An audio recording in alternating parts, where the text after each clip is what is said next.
사무엘상 3장 1절에서 9절 말씀 보시겠습니다. 사무엘상 3장 1절에서 9절의 말씀입니다.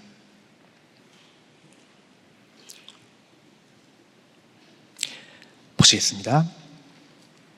아이 사무엘이 에리 앞에서 여호와를 섬기를 때에는 여호와의 말씀이 희귀하여 이상이 흔히 보이지 않았더라.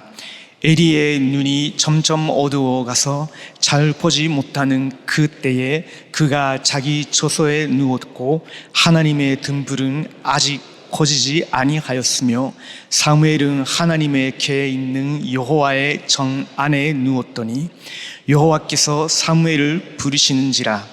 그가 대답하되 내가 여기 있나이다 하고 에리에게로 달려가서 이르되 당신이 나를 부르셨기로 내가 여기 있나이다 하니 그가 이르되 나는 부르지 아니하였으니 다시 누우라 하는지라.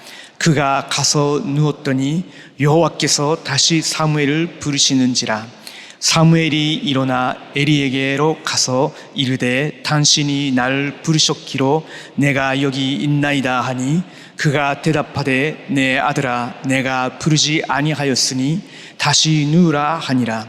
사무엘이 아직 여호와를 알지 못하고 여호와의 말씀도 아직 그에게 나타나지 아니한 때라.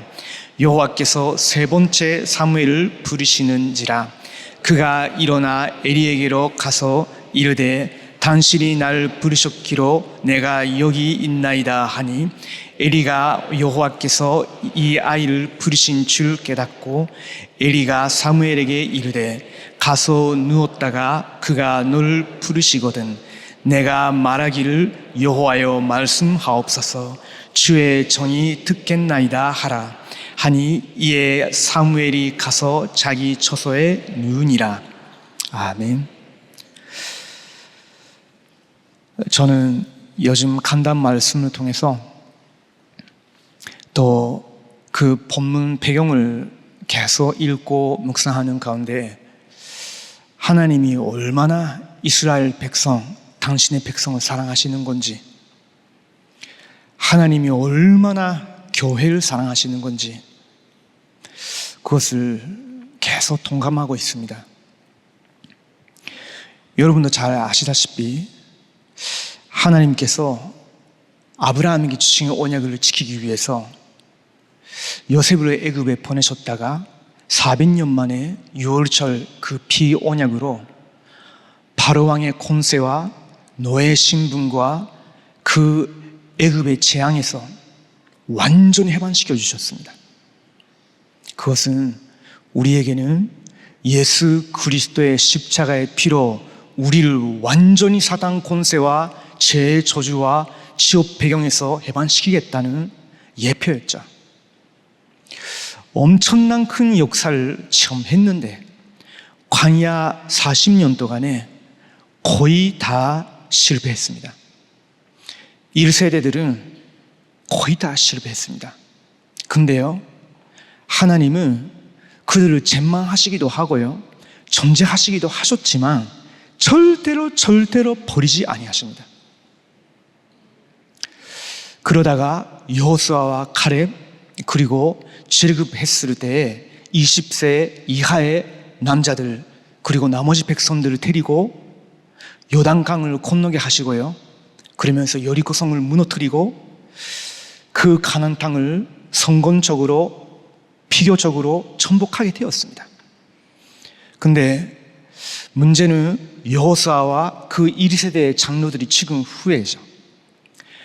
여호와의 말씀도 여호와의 큰 역사도 여호와를 알지 못하는 세대들이 일어나면서 역사의 판이 바뀌었죠. 그것이 사사시대 350년입니다.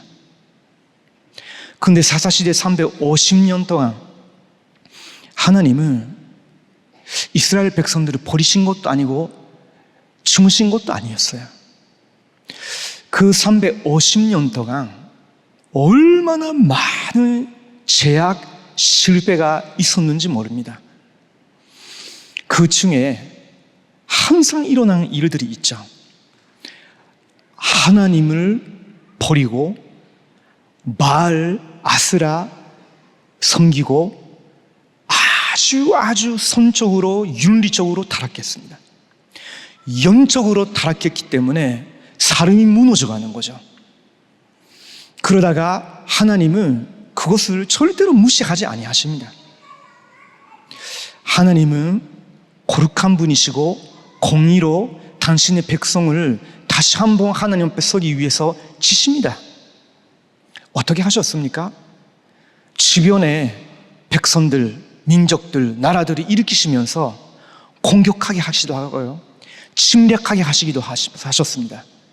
그때마다 이스라엘 백성들이 하나님 앞에서 회개하고 외쳤죠. 그때 하나님 어떻게 하셨습니까? 하나님이 사사들을 보내시면서 구출을 하십니다. 그러다가 다시 평화롭게 하셔요. 이것이 사사시대의 350년 동안에 7번 있었습니다. 아주 적은 숫자죠. 그러나 그 7번이란 말은 무슨 말이냐면요, 하나님이 완전히 그 백성들을 다스리고 계셨다는 뜻입니다. 히브리어로 7이라는 숫자는 완전, 선치, 그런 의미가 담겨 있습니다. 그러면요, 350년 동안이란 이스라엘 백성들이 계속 하나님을 왕으로 모시지도 아니하시고요, 그 증거로 하나님의 생명처럼 말씀을 따라가야 되는데 그 말씀을 전혀 안 따라가고요, 그러면서 자기들의 소견대로 하다가 350년 동안 계속 실패를 연속했는데, 그럼에도 불구하고 회개하고 외칠 때는 하나님이 긍휼히 여기시고 살리십니다. 그 말은 무슨 말이냐면요, 하나님은 절대로 하나님의 백성을 버리지 아니하시고 하나님을 사랑하시는 겁니다. 그러면서 더 우리가 지난번에는 룻기를 이루었습니다. 우리 이보우 목사님이 지난주 금요 기도회 때 찬양할 때 말씀하셨죠. 에리멜렉이라는 남자가 있었습니다. 그 사람은 유다 출신의 남자였죠. 이름의 의미가 하나님이 왕이시다는 뜻입니다. 근데 하나님이 왕이신데 기근이 왔기 때문에 자기들이 그때는 아직 풍요롭게 살았으니까 그 재산을 가지고 우리 재산도 지키고 이 기근의 어려움을 피해야 되겠다 하면서 모압 땅으로 갔어요.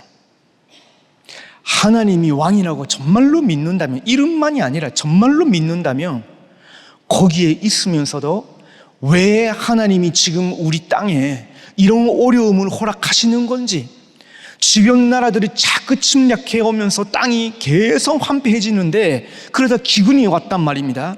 하나님 분명히 주권적으로 그들을 찌시는데 거기에 대한 뭔가가 있으면 분명히 하나님 앞에서 회개하고 기도하고 있었을 텐데 그러지 못합니다. 그냥 피합니다. 모압 땅으로 갑니다. 어떻게 됐습니까? 10년 만에 자기도 죽고요, 그 아들 2명 죽어버립니다. 여러분 아시다시피 나오미가 그때 좋은 소식으로 들었어요. 하나님이 다시 유다 땅을 긍휼히 여기시고 빵을 주신대요. 그러면 다시 돌아가면 살 수는 있겠다 생각한 거죠. 그건 언약적인 마음입니까? 아닙니다. 먹고 살기 위해서. 근데 그것도 하나님의 섭리입니다. 2사람의 그 며느리가 있었죠. 올바라는 둘째 아들의 그 며느리는 처음에는 따라가기로 했지만 계산해보니까 아닌 거죠. 그러니까 돌아가기로 했습니다. 그러나 여러분 잘 아시는 그 룻은 달랐습니다. 나는 당신이 가시는 그 땅으로 함께 갈 것이다. 나는 당신의 백성이 나의 백성이고 당신의 하나님이 나의 하나님이십니다. 내가 생을 떠날 때까지 당신과 함께 있겠다고. 이스라엘 백성들 가운데서 그럴 만한 믿음의 사람이 찾기가 엄청 힘든 시대 때 하나님이 그 이방인 다민족 속에 그런 언약적인 결단 내리는 그런 여자를 예비하셨는데 그것이 하나님의 메시아를 오게 하시고 세계복음화를 이루기 위한 섭리였어요. 그러다가 유다 땅으로 돌아왔는데 그때가 수학의 시절이었습니다. 유다 땅으로 들어가자마자 자기는 시어머니를 보호하기 위해서 육체노동이죠. 바깥에 나가서 고려하고 있는 이방인들이나 가부들이나 아니면 고아들이나 사회에서 아주 소외되기 쉬운 사람들을 위해서 하나님 율법으로 너희들의 이삭을 절대로 수확할 때 다 거두지 말라, 남기라 하셨거든요. 그걸 그대로 지키는, 하나님을 경외하고 말씀대로 사는 보아스라는 사람이 있었습니다. 그 보아스의 이름이 능력이 있는 자라는 뜻입니다. 자, 그 보아스의 밭대에 들어갔다가 룻이 이삭을 이렇게 거두기 시작했죠. 그러다가 알고 보니까 이 보아스 엘리멜렉의 친족이에요. 그 말은 기업을 물을 자격이 있는 사람인 겁니다. 기업을 물을 잘한 말은 무슨 말이냐면요, 대속한다는 뜻입니다. 이제 나오미는 힘이 하나도 없어요. 그 당시 미만인입니다. 지금도 미만인 가부라고 하면 아주 힘들죠. 그 며느리는 이방인이에요. 얼마나 무시당하기 쉽겠습니까? 근데 이 보아스가 자기 엄마도 이방인이었으니까, 누구입니까? 라합입니다. 기생 라합이에요. 이스라엘 나라에서 아주 멸시당하기 쉬운 그 여성이 자기 엄마였단 말이에요. 얼마나 그 사람에 대해서 공감이 가겠습니까? 그래서 그렇게 친절을 베풀었는데 그것이 하나님의 움직이신 마음이었어요. 결국은 어떻게 됐습니까? 보아스가 그 엘리멜렉의 밭과 그리고 나오미 그리고 이방인 여자 룻까지 기업을 물을 자로서 대속해 줍니다. 그 말은 권리 있는 사람이 있는데 그 사람을 안 사겠다고 하기 때문에 자기가 일부러 산 거예요. 그 말은 무슨 말입니까? 사실은요, 나오미도 룻도 아무 힘이 없고 어떤 면에서는 그 나라에서는 아무 가치가 없어 보이는 여성이었죠. 근데 보아스라는 대속할 수 있는, 기업을 물을 수 있는 능력이 있는 자와 결혼하게 됐는데 모든 것이 회복됐어요. 죽은 자의 이름으로 다시 일으키고요, 죽고 포기해야 되는 그 상속지를 다시 되찾게 됐고요, 그러면서 그 가문을 통해서 메시아가 오게 됐죠. 제가 드리고 싶은 말씀이 이겁니다. 저와 여러분은요, 죽은 자였어요. 버림받은 사람이었습니다. 근데 우리를 온전히 대속해 주시는 보아스보다도 능력이 있으시는 예수 그리스도를 통해서 우리는 대속받았어요. 그렇지 않습니까? 죽어야 되는, 우리의 가문의 저주 때문에 계속 죽어야 되는 우리들을, 그 이름을, 그 혈통을 다시 일으켜 세워주시고요, 하나님의 나라를 성속하는 자로 부르시고요, 세계복음화의 대열에 우리를 서게 하셨어요. 하나님이 교회를 얼마나 사랑하시는지. 사무엘이 태어났을 때가 어떤 시대입니까? 이런 시대였습니다. 13번째 사사가 엘이었죠. 근데 엘이 시대 때가 하나님의 말씀이 위기하여라고 기록되어 있습니다. 그 말은 하나님의 진노를 상징하는 겁니다. 그 말은 무슨 말입니까? 혹시 여러분이 자녀를 키우고 있는데 자녀가 아주 악한 짓을 반복적으로 합니다. 근데 절대로 회개하거나 미안해 생각하지 않습니다. 완악해요. 가면 갈수록 완악합니다. 그럼 여러분이 괜찮아, 내가 용서해 줄게 라고 합니까? 그것은요, 하나도 가정교육이 안 되는 겁니다. 그 사람은요, 완전히 이상한 사람이 돼요. 돈이 있고 힘 가지고 실력이 있으면 있을수록 문제가 됩니다. 그렇지 않습니까? 근데 하나님은 그 시대에 일어나고 있는 일들을 다 알고 계셨죠. 엘이 시대 때 하나님의 말씀이 임하지 아니하였단 말은, 그 말은 하나님이 이스라엘 백성들과 소통하지 않으려고 하신 거예요. 어떤 면에서는 진노의 산치인 겁니다. 아버지와 자녀와의 관계가 깨지면 아버지가 그냥 좋아하는 것이 아니라 침묵을 지킬 때가 있죠. 그걸 말하는 겁니다. 무서운 거죠. 그때 하나님이 교회를, 이스라엘을 얼마나 사랑하시는지, 아무 힘이 없는, 아들도 없는, 집에서 그 다른 여자한테 계속 멸시받고 있는 그 한나의 기도를 바꾸시면서 나신일로, 혹시 하나님이 내게 남자를 주신다면 내가 삭도를 태지 않고 나신인으로 한동안이 아니라 평생 하나님께 드리겠습니다 라고 했어요. 보통 맨세는요, 오르막 기간만 그렇게 합니다. 근데요, 한나의 기도에 특별한 부분이 있다면요, 자기 자녀를 평생 하나님께 드리겠다 한 거예요. 그 기도를 드리고 있었을 때 얼마나 강렬하게 기도하고 있었는지, 사무엘상 1장 11절을 보면요, 눈물을 흘리면서 강렬하게 기도하고 있었다가 그것을 본 에리 대사장은 그 한나를 보고 아주 이상하게 해석했어요. 어떻게 해석했습니까? 술 취하는 줄 알았습니다. 근데 생각해 보십시오. 혹시 여러분 지금 우리가 이렇게 기도회 때문에 모여 있는데 어떤 분이 들어오셔서 막 술을 취하면서 큰 소리 내고 있으면 여러분 어떻게 생각하시겠습니까? 나가라고 하시겠죠. 그렇지 않습니까?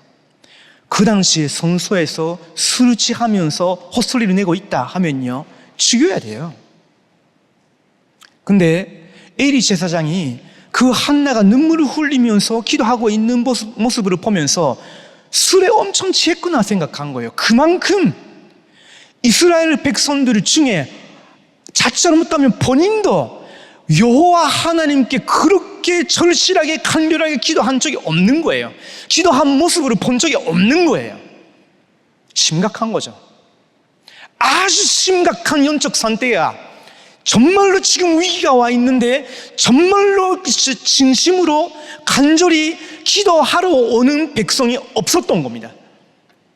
그래서 에리 제사장이 그건 술 취한 줄 알았어요. 얼마나 영적으로 위기인지. 근데요, 한나는 기도 응답을 받았습니다.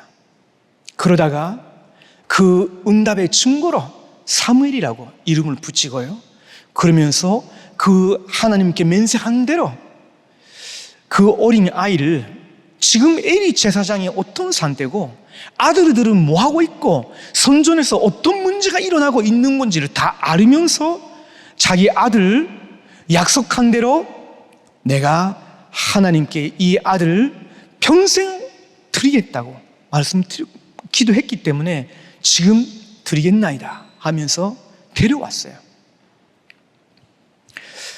그 이후에도 사무엘상 2장 보면요, 계속 사무엘과 에리 집안의 그 영적 상태를 자꾸 저자가 비교합니다. 사무엘상 2장 11절을 보시면요, 엘카나는 라마의 자기 집으로 돌아가고, 그 말은 사무엘을 성전에 맡긴 후에란 말입니다. 그 아이는, 사무엘이죠, 제사장 에리 앞에서 여호와를 섬기니라 하고 있습니다. 그러면서 사무엘상 2장 12절을 보시면요, 뭐라고 기록되어 있냐면 에리 제사장의 아들들에 대해서 기록되어 있습니다. 에리의 아들들은 행실이 나빠 여호와를 알지 못하더라 라고 있어요. 그 행실이 나빠라는 그 나빠라는 말은 무슨 말이냐면요, 메리알의 아들이라는 뜻입니다. 악한 자라는 뜻이에요.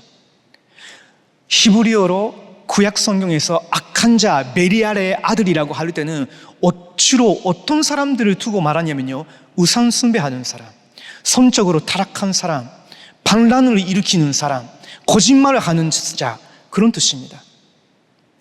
엘이 제사장의 아들이니까 당연히 제사장이잖아요. 근데 벨리알의 아들이라고 부를 정도로 하나님께로. 그 원인이 어디 있냐면요, 여호와를 알지 못하더라. 그게 핵심 원인인 겁니다. 제사장인데 실제로 여호와 하나님 두려워할 줄도 몰라. 예전에는 그렇지 않았을지 모르지만 지금은 그렇단 말입니다. 그러다가 뭐 하고 있었냐면요, 거기에 희생제사 드리기 위해서, 그 말은 자기들의 죄를 뉘우치면서 하나님 앞에서 그걸 드리면서 기도하고 하나님께 용서해달라고 그 제사장들에게 중보 기도를 부탁드리기 위해서 이렇게 오는 거죠. 근데요, 이 아들들을 뭐 하냐면요, 자꾸 그걸 맛있게 먹을 수 있을 때 빨리 뺏어가고 그걸 먹으려고 해요. 매번 그렇게 했다고요. 그러다가 어느 정도 문제가 심각해졌냐면요, 17절을 보시면, 2장 17절을 보시면 이 소년들의 죄가 여호와 앞에 심히 크면 그들이 여호와의 제사를 멸시함이었더라 라고 있어요. 그 말은 무슨 말입니까? 백성들이 이제 성전에 가서 희생 제사를 드리기로 멸시할 정도로, 쉽게 말하면 헌금하는 것을 이제 하지 말아야 되겠다 생각할 정도로 교회가 신뢰를 못 받게 된 거예요. 그 정도가 된 겁니다. 자, 그럼에도 불구하고 2장 18절을 보시면요, 사무엘은 어렸을 때 세마포 에봇을 입고 여호와 앞에서 섬겼더라 라고 있어요. 상황은 제약인데 사무엘은 그럼에도 불구하고 여호와 앞에서 섬겼더라 라고 있어요. 그러면서 더 22절에서 25절을 보면요, 이제 엘리와 그 아들들에 대해서 하나님 말씀하십니다. 22절에서 25절을 같이 좀 읽어보시면 좋겠습니다. 사무엘상 2장 22절에서 25절입니다. 엘리가 매우 늙었더니 그의 아들들이 온 이스라엘에게 행한 모든 일과 희막문에서 수종드는 여인들과 동침하였음을 듣고 그들에게 이르되 너희가 어찌하여 이런 일을 하느냐? 내가 너희의 악행을 이 모든 백성에게 듣노라. 내 아들들아, 그리하지 말라. 내게 들리는 소문이 좋지 아니하리라.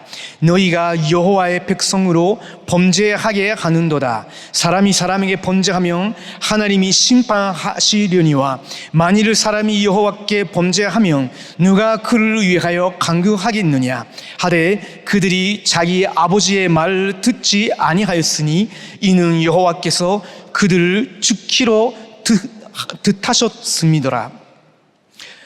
아주 무서운 말씀이죠.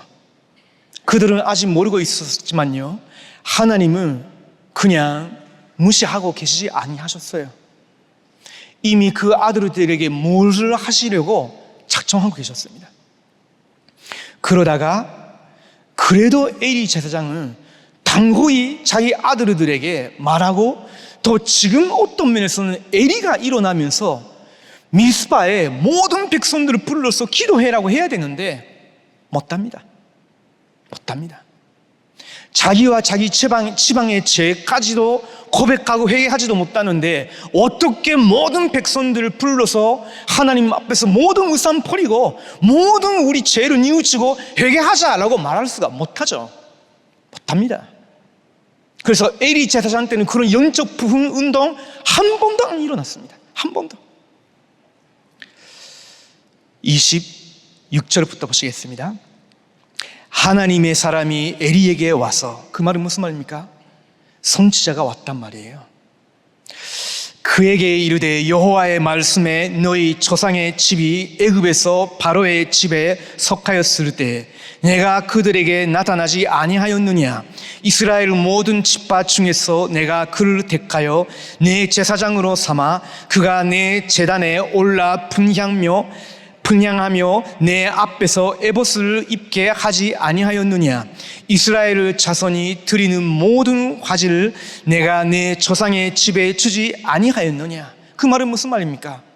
특별한 은택을 받고 제사장직을 맡고 있는데 제사장직을 맡고 있다고 하면 책임이 있는 겁니다. 특권만 있는 것이 아니라 책임이 있는 거예요. 근데 29절을 보십시오. 너희는 어찌하여 내가 내 저서에서 명령한 내 재물과 재물을 밟으며 내 아들들을 나보다 더 중히 여겨 내 백성 이스라엘이 드리는 가장 좋은 것으로 너희들 살찌게 하느냐. 혹시나 지금 우리가 범하고 있는 죄가 이런 죄라면요, 정말로 우리는 하나님 앞에서 회개해야 됩니다. 에리의 죄가 이런 죄였단 말입니다. 자기 아들 구지킹 한 번 했습니다. 그러나 문제는 하나님 보시기에는 충분치가 않은 거죠. 네 아들들을 나보다 더 중히 여겨 내 백성 이스라엘을 드리는 가장 좋은 것으로 너희들을 살찌게 하느냐. 너가 지금 하고 있는 짓은 그런 짓이다. 그 말씀 하시는 거죠. 그러면서 이제 또 그들에게 임하는 저주의 말씀을 하십니다. 에리가 그것을 다 들었죠. 자, 그 이후의 일입니다. 3장 1절입니다. 아이 사무엘이 에리 앞에서 여호와를 섬기를 때에는 여호와의 말씀 회개하여 이상이 흔히 보이지 않았더라. 이때 나이가 유대인들의 전통으로서는 12살이었다라고 말합니다. 요세푸스라는 역사가가 그렇게 기록되고 있는데 많은 학자들을 동의합니다. 그러면 여러 일들이 일어나고 있는 것을 충분히 이해하고 그것을 분별할 수도 있는 나이죠. 아주 예민한 나이겠죠. 12살입니다. 자, 에리의 눈이 점점 어두워가서 잘 보지 못하는 그때에 그가 자기 처소에 누웠고 하나님의 등불은 아직 켜지지 아니하였으며 사무엘은 하나님의 궤에 있는 여호와의 전 안에 누웠더니. 하나님의 등불은 아직 켜지지 아니하였단 말은 무슨 말입니까? 성서 지성서 앞에 그 사이에 휘장이 있었죠. 그 휘장 앞에는 등잔대가 있었습니다. 거기에는 항상 24 등불을 켜 있어야 돼요.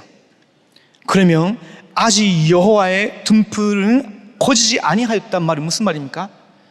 밤 깊은 시간이에요. 그 깊숙한 그 밤 시간에 에리는 자기 저소에 있고요. 아들들은 뭐하고 있는지도 모릅니다.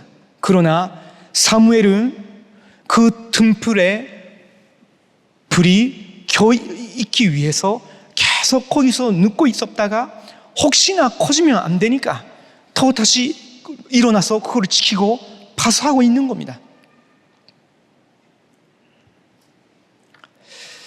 자, 4절입니다. 여호와께서 사무엘을 부르시는지라 그가 대답하되 내가 여기 있나이다 하고, 하나님께서 사무엘을 부르신 때가 어떤 시대인지 어떤 때인지 여러분이 아시죠? 저는 지금 하나님께서 저와 여러분을 부르신 시간이라고 믿습니다.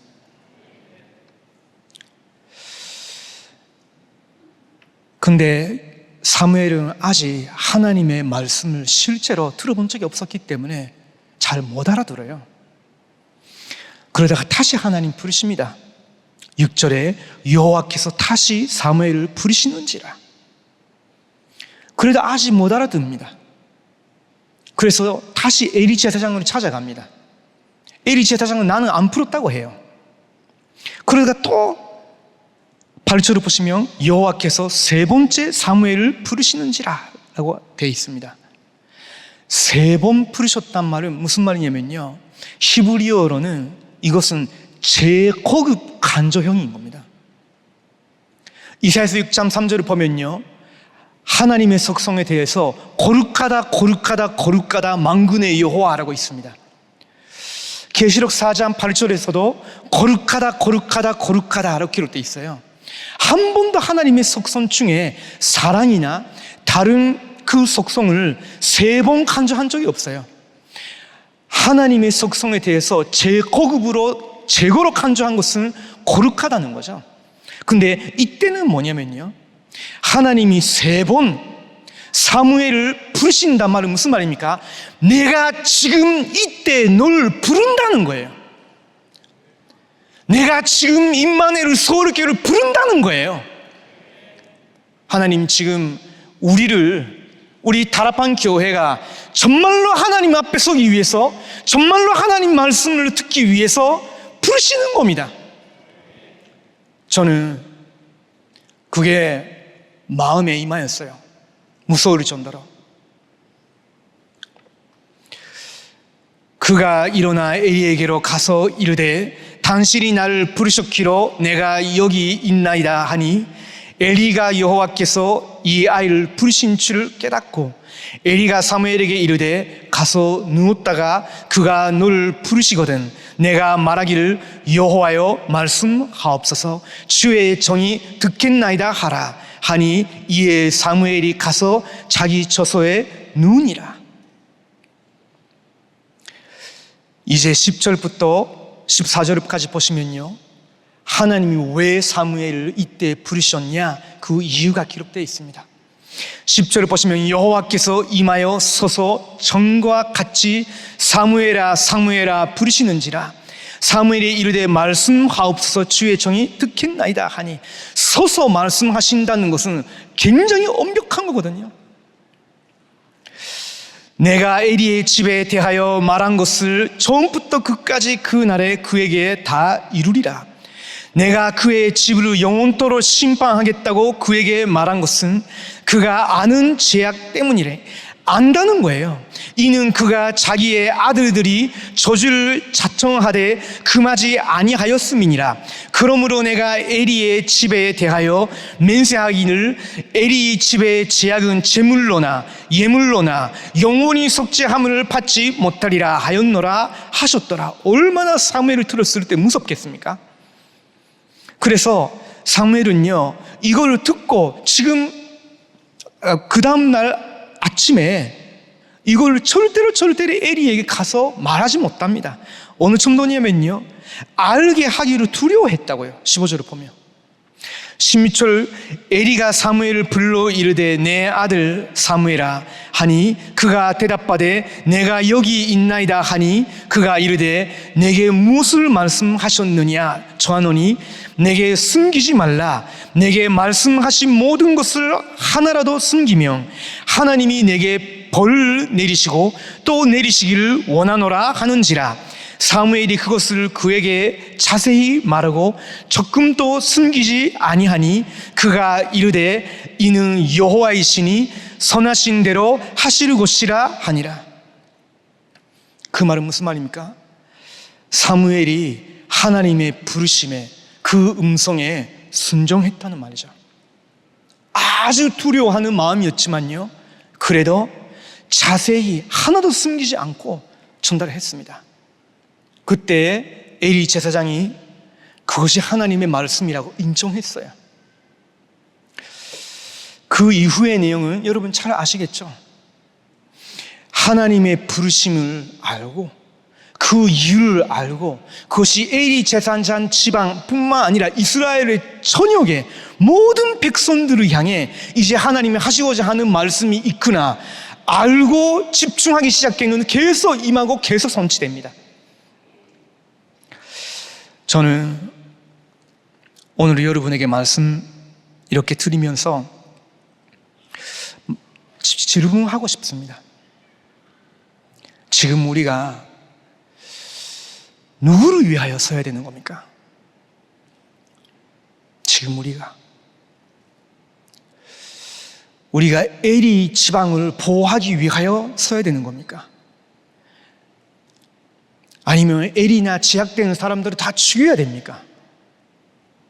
우리는 지금 누구를 위하여 써야 되고 어느 편에 서야 되는 건가요? 사무엘은 하나님 앞에 서게 되었습니다. 하나님 앞에 선단 말은 원래 뜻은 면전에 선단 말이에요. 하나님의 얼굴 앞에 선단 말입니다. 그 하나님의 얼굴을 앞에 서듯이 하나님 앞에서 섬기고 있는데 어느 날 사무엘에게 하나님의 말씀이 임하였어요. 하나님의 음성이 임하였어요. 하나님의 음성이 임하였기 때문에 그 하나님의 음성을 들고 이제 에리 제사장 앞에 그리고 이스라엘 백성들 앞에 서게 됐어요. 지금 우리가 그런 시간표가 아닐까요? 이쪽이냐 저쪽이냐가 아니라 지금 우리는 여호와 하나님 면전에 앞에 서야 되고 하나님의 말씀 음성을 들어야 되고 그 앞에 서야 되고 그거를 들고 정말로 하나님 빌로 사신 우리 교회, 우리 단체 세계복음화를 위해서 지금까지 얼마나 많은 어려움이 있었음에도 불구하고 하나님 지금까지 우리를 견디게 하셨고 지금까지 우리에게 은혜를 베푸시고 지금까지 인도하신 거잖아요. 지금 우리가 하나님 앞에 서야 됩니다.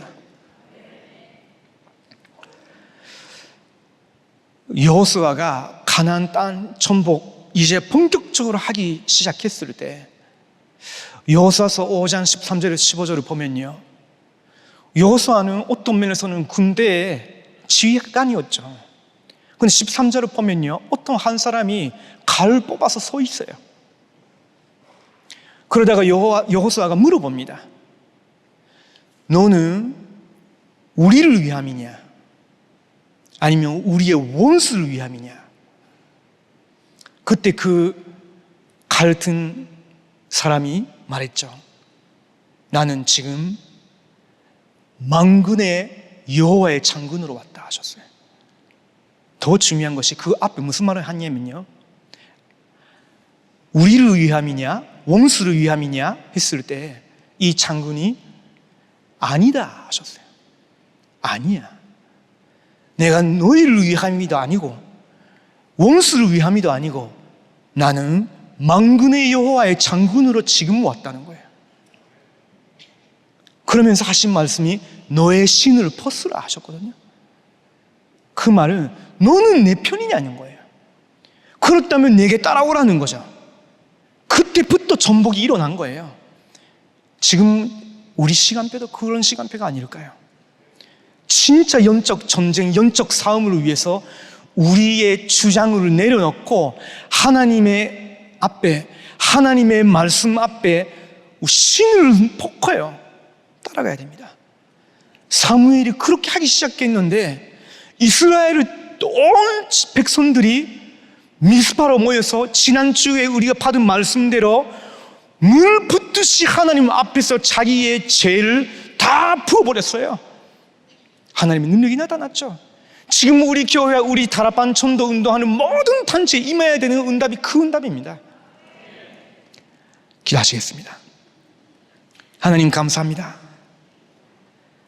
이스라엘 백성들 사랑하신 것처럼 우리를 당신의 아들 예수 그리스도의 피로 사시고 우리를 왕 같은 제사장으로 그의 소유가 된 백성으로 거룩한 나라로 어두운 데서 그의 귀한 빛을 비추기 위해서 우리를 불러주셨는데 하나님, 그 하나님의 사랑을 기억하고 지금 우리가 정말로 하나님 앞에 서게 하옵시고 정말로 우리가 하나님 말씀 앞에 서게 하옵시고 정말로 하나님, 우리가 하나님 앞에서 정말로 드려야 되는 기도, 우리의 마음속에 계속 숨겼던 그 생각과 마음을 온전히 하나님께 쏟아붓고 기도할 수 있도록 하나님 우리의 마음 열어주시옵소서. 성령으로 역사하여 주시옵소서. 살아계신 예수 그리스도의 이름으로 기도드립니다.